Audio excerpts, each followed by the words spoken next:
Mark Belton, Super Training Gym, the strongest gym in the West. And I'm here today in Hawaii to answer some questions for the Power Project. But first, let me have a sip of my mimosa.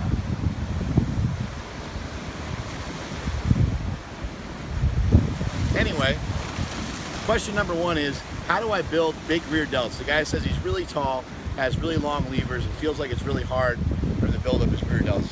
Forget about being 6'3". Forget about how big or how tall or how massive you are, because your height doesn't matter when it comes to lifting.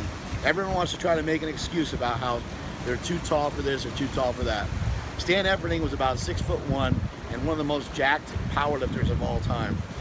Look at Brian Shaw, who's 6'8". You look at Hafthor Bjornsson, aka the Mountain. He's 6'10", 6'11". These are huge, massive guys. So the question is, how do you build massive, big rear delts? You build up massive, big rear delts by doing powerlifting, my friend.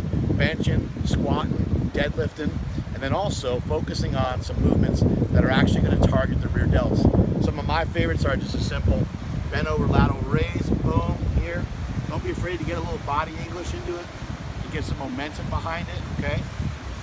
Go heavy on those. Do about 4 sets, work your way up, and your 4th set's going to be your heaviest set. Maybe even throw in a 5th set where you do ultra high reps, set of 20, set of 25, something like that. Next question, Jake Bell, what do we got? How far did you throw? The guy wants to know how far I threw the shot put in college. I didn't throw the shot put in college, I only threw it in high school. I believe it was my sophomore year. I separated my right shoulder playing some backyard football, and so I threw with my left, and I threw about 40 feet.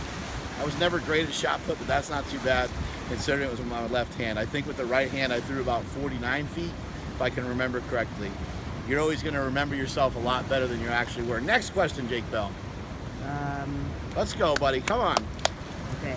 Jake's filming and checking the question at the same time. Hard.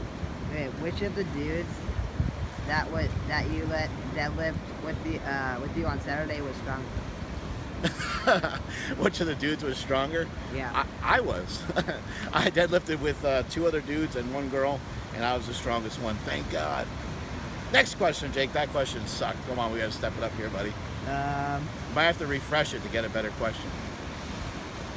I'll answer a question that I got at the seminar. Jake, keep looking at the questions. One of the questions that I got about the deadlift was, I got a question about the deadlift. Their butt always shoots up in the deadlift. Very common problem. How do you solve it? Well, the way that you solve it is you get stronger. Sounds very complicated, right? But the way that you solve issues of rounding over, the way that you solve issues of your butt coming up first in the deadlift, the way that you solve problems of, notice I got the middle finger there, the way that you solve problems coming out of a squat and getting rounded over out of the hole in the squat, the way that you work on locking out your bench presses, the way that you do all those things is the same. It's always the same. You work on strength, you work on getting stronger. And the way that you work on getting stronger is to toggle back and forth between testing your strength and building your strength. People talk about these different things all the time. They talk about them as if they should be completely separate of each other, and they shouldn't be. They should be combined in any strength program. You got my boy Bob Evans, who successfully smashed a 755-pound squat today under the tutelage of my boy and homie Silent Mike. Silent Mike has been teaching Bob Evans the very essence of building and building and building and building and building strength, all the way to the point where Bob Evans, I don't think, even came close to a 700-pound squat in training, but blew up a 755-pound squat in the contest.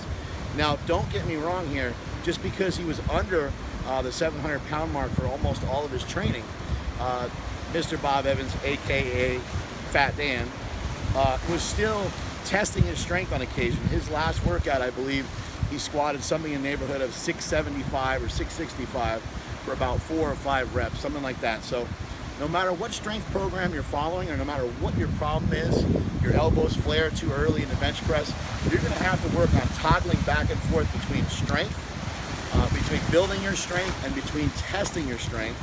You can do it, you can go every other week back and forth, which is a method used by some. Chad Wesley Smith likes to go 3 weeks of building your strength, and the 4th week is a deload. and then you start to rebuild again. And then that third week is where you kind of test your strength. So week 1 is medium, week 2 is like light, week 3 is heavy, something along those lines, or light, medium, heavy. Sorry, I said that wrong. Light, medium, heavy, deload. Okay, and there's other people that use other methods.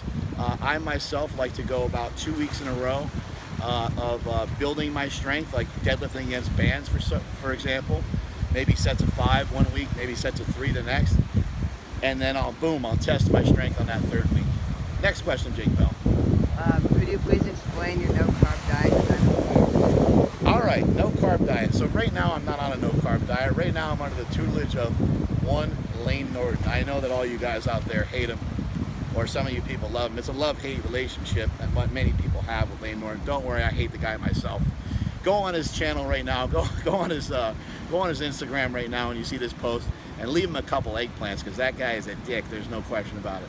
Now, Layne is helping me out a lot with my diet, and right now I'm not on a low-carb diet, but I am a huge fan of ketogenic style diets, and I've come to the conclusion that low carb is better than no carb. Utilizing a little bit of carbohydrates before and after training sessions not only makes your training sessions better, but allows you to recover from your training. I would suggest that if you're a BFF, a big fat fuck, sorry Jake, cover your ears, Jake Bell. Jake's only 12.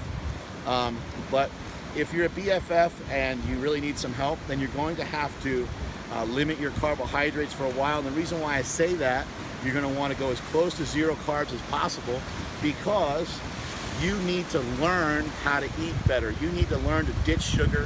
You're addicted to sugar, and it takes about 21 days to break a bad habit. So I would suggest about 2 or 3 weeks of extremely low carbs, and then from there, after you start to lose some weight, maybe about 20 pounds or so, start to reintroduce the carbohydrates into your diet, but still be very careful with them and still only use them as a tool and use them as a weapon. Last question, Jake Bell. Actually, there's no more questions. Strength is never a weakness, and that is it from Super Training Gym.